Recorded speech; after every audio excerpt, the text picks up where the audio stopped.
Good morning. My name is Lacey Fallon, and I am the Public Relations Director for DuPont Biotechnology Company. Today I'm going to be talking about GMO labeling with you and how it is an unnecessary confusion for consumers. So what does a GMO mean? What is it? It's defined by the World Health Organization as an organism in which the genetic material, or DNA, has been altered in a way that does not occur naturally by mating and or natural recombination. It's also known as biotechnology, recombinant DNA technology, or genetic engineering. Foods containing GMOs are also known as GM foods. GMOs that we currently have in the marketplace today are soybeans, maize or corn, cotton, and canola. And the two dominant traits that we see utilizing GMOs are herbicide resistance and insect resistance. So one of the main reasons that GMOs do not need to be labeled is because they are completely safe.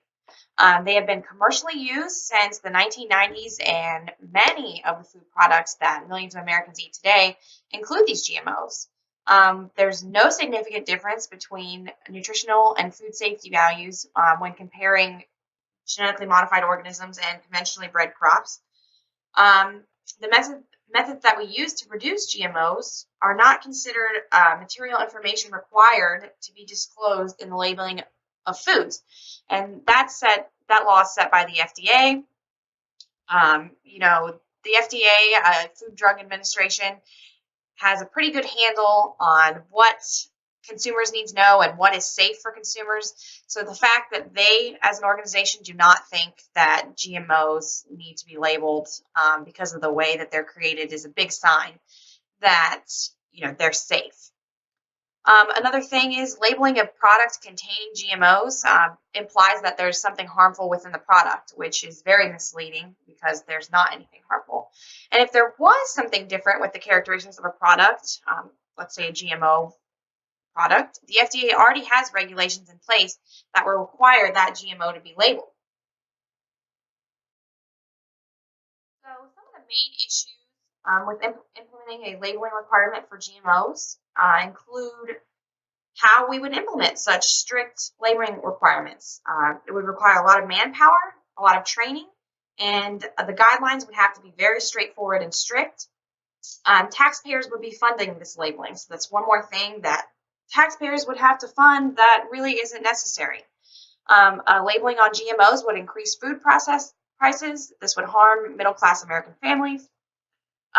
There's already options for purchasing non-GMOs. So labeling GMOs is really unnecessary because we already have options that say that there's not GMOs, and these include organic labeling and voluntarily labeled non-GMO foods. Another really reason that this is completely unnecessary is because GMOs already undergo rigorous testing before ever making it into the food supply. One of the most rigorously tested food products there is. And last, and probably most importantly, how would we define what would constitute a genetically modified organism? So how would we define a genetically modified organism food product? So this labeling requirement would require very specific rules and regulations defining exactly what detail is being described when stating the product contains GMOs. So is it just the process of gene transfer? Is it the number of ingredients that are genetically modified? What about a crop that is 5 miles down the road from GMO crops? Can they be labeled non-GMO? And how about insects? If a bee lands on a genetically modified crop and then flies to pollinate a non-GMO crop, how do we keep track of that? Who is going to have the time and manpower to make sure that cross-contamination doesn't happen? And what are the penalties for if it does? There's too much that goes into this labeling process that would require too much work and too many fine details. So here we have some great examples of options for consumers who do not want to purchase GMO. There's already options for them. It's voluntarily labeled, non-GMO project verified, very easy to see in stores. Look for the butterfly. USDA organic also does not contain GMOs. So there already are options in place for consumers who want to purchase non-GMO. So why do we need to implement a mandatory labeling for GMO products? Because that is only going to harm the consumers that can't afford or are not interested in buying non-GMO products. So another big problem with labeling GMOs is that it's going to confuse the consumer. People are going to get confused. They're going to get scared for absolutely no reason. So labeling GMOs could lead to these GM foods being pushed out of the market. Millions of people would lose access to life-saving technology. The span of opportunities that GMOs provide, we can't comprehend. We don't know. But at the present point, there are many GMOs that could save lives, could help people with their nutritional values, daily intake, sustainability issues, climate change. We just don't know how restricting GMOs can harm us as a human society. Scientists could lose their careers. They could be deterred from pursuing their passions.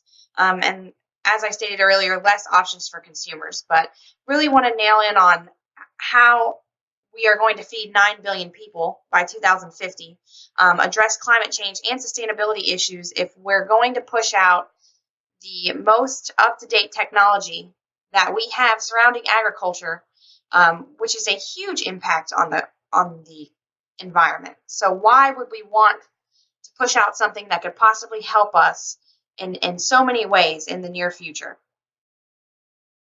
So let's say this labeling requirement got implemented and GMOs got pushed off the shelves. Labeling GMOs in the United States would encourage countries that already have GMO bans to continue to implement these bans. Continents like Africa desperately need to adopt GMO technology to save lives. Biofortification is being used to combat malnutrition, micronutrition deficiency, and this is a humanitarian crisis, especially in Africa. Pushing these GMOs off the market would lead to no funding for research surrounding new biotechnologies, and I can't nail it home enough. We need to utilize these technologies. People are suffering from malnutrition, and no one has ever suffered from a GMO. So, as this quote states, 25,000 people die every day from malnutrition, and we really need to focus on the solutions instead of arguing the what ifs, that have no scientific backing. More important matters. There are many more important matters that we need to be worried about as consumers than if something is genetically modified. We have serious environmental issues, and they need to be our main concerns. GMOs improve environmental conditions, not hinder them. They answer to space problems with improved efficiency. We use less pesticides and herbicides because the plant can produce its own. We can make GMOs that are more water efficient, more nutrient efficient. So the things that consumers really need to be worried about is how many acres of land were required to produce this product? How much water did this product require? And with your fertilizer, how much runoff did you produce? So if consumers are going to be concerned about anything, it needs to be these things instead of worrying about if there's a harmless GMO included in your product. So in conclusion, we really do not need to label GMOs. It's very unnecessary. They are safe. There's already options to buy non-GMO. It's very costly. It would require a lot of manpower. The definition of the parameters of the label would be very difficult to set in stone. It could be pushing valuable foods away from people in need. And as a society, we have more important things to worry about. Thank you.